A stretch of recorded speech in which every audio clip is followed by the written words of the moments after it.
Hello! Hi, friends! I hope you're doing well today. It's a nice, super calm, rainy day here. We're kind of honoring the chill vibes with turning on the salt lamps, lighting candles. I have an incense going. We're watching movies. Just kind of honoring the space for reflection,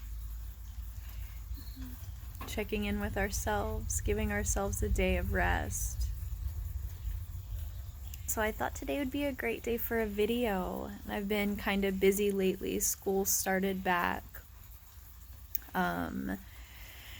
Just a lot going on, a lot of transition. So I've had to deal with some overwhelm, deal with some prioritizing, being gentle with myself for not being able to prioritize everything that needs to get done. So I've had a lot of ideas for the next video over the last couple weeks. I've been flooded with ideas, and I couldn't really decide which one was going to be best. And so I decided today to go with how to support someone you love. I think that this is something that doesn't really get taught. I think that we always want to. I think a lot of times a lot of people find it in their heart that they want to be there for the ones that they love. Sometimes we just don't know how to be. So I kind of wanted to talk a little bit today about what I do, what I've learned just in the last few years, and what I teach my children on how to be there for people that you love. When someone you love is struggling, we want to stop the suffering, right? Most of the time we see someone who's having a hard time and we want to stop it immediately and rescue them. We want to be there for them. At least I do. That's my thing. I always want to rescue them. I want to save the day. I want to make it better. And I've had to learn through some life experiences that doesn't always honor what they need. And I kind of learned that through this awesome karmic way, because that's not what I need in those moments. I don't need someone to solve my problems. I don't need someone to fix my mood. Not always. Sometimes maybe, but not always. I need someone to love me and support me through it. So I've had to learn through understanding what I need that a lot of times that's what other people need too. So I've found a lot of value in approaching someone I love with a question. Either, how can I be here for you? How do you need me to show up for you right now? And that open-ended question gets them thinking about, what do I need? And then it helps them self-reflect. Not that it's my job, but because I really have a desire to help them and I just don't know how. But I want to show up in the right way for them. So sometimes asking that question is really valuable to get them to think about, what is it that I need? Because a lot of times when I'm emotional, personally, I'm not always thinking about what I need. I'm too wrapped up in the emotion. I'm too wrapped up in the issue that's going on in my mind or in my life right now. And another way that I've found valuable to be there for the people that I love, if I'm unsure of how to be there, or if maybe they don't know what they need, is to ask them maybe a little bit deeper, a little bit more specific of a question. Do you need me to fix this? Do you need help resolving this problem? Or do you just need to vent? Do you just need me to be here? Do you just need my love and support? So that way, at least you know the direction of how you can benefit them in that moment. Sometimes we face problems where we really do need advice. We need that friend to tell us, this is what I would do if I were in your shoes.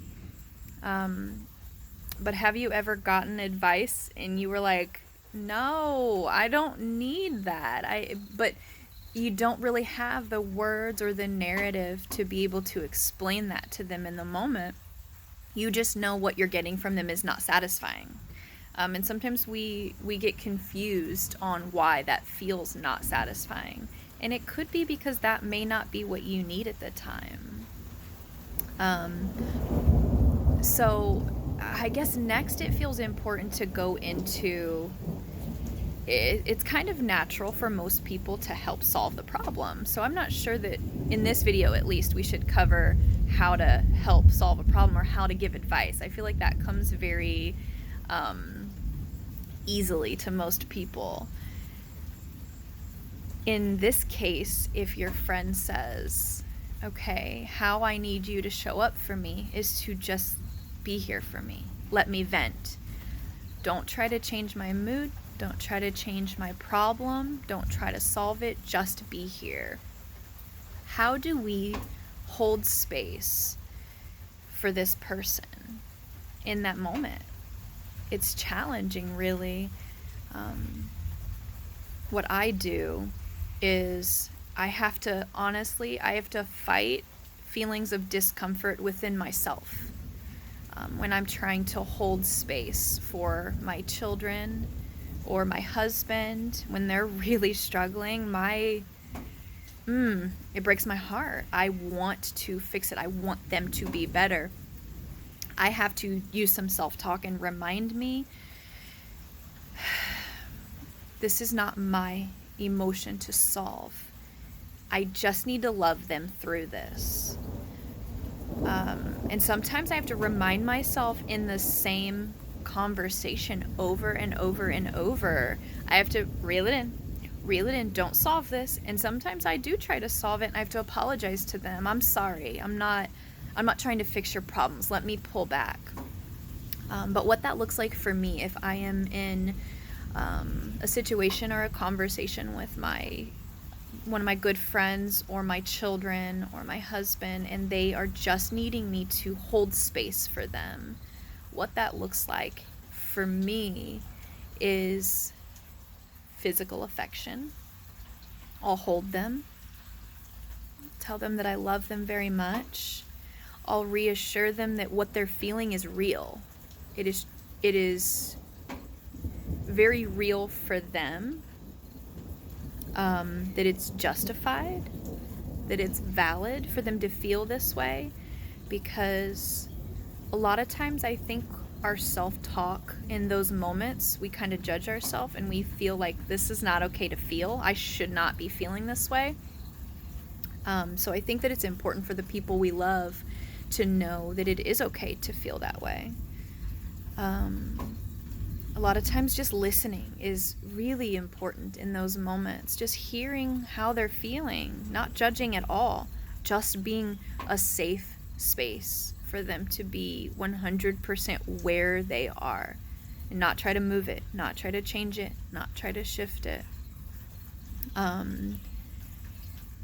If physical affection isn't something that's appropriate or it's not something that's comfortable for you, putting your hand on their knee or soft, gentle looks, gazes, leaning into the conversation, even just words affirming, I'm here for you. I hear you. I understand. Just holding that space for them, I think, is undervalued a lot, and I don't believe it's taught and practiced as much as it should be. I feel like the benefits of that sometimes are even better than solving the problem itself. I feel like from a child's perspective, from a parent-child relationship. We are teaching our children that we aren't going to run and solve these problems for them, that they are theirs to solve, but they're not alone. We're here. We love them. We support them. There's lightning going on, and it's actually kind of beautiful, but it's a little distracting. I keep wanting to look at it. But from that parent relationship, it helps us to not run to jump and solve these problems or fix how our child's feeling. And if we give them that space and they know they're not alone, and we give them the encouragement that we know they can get through these things, we're really setting them up for a lifetime of confidence that they are able to do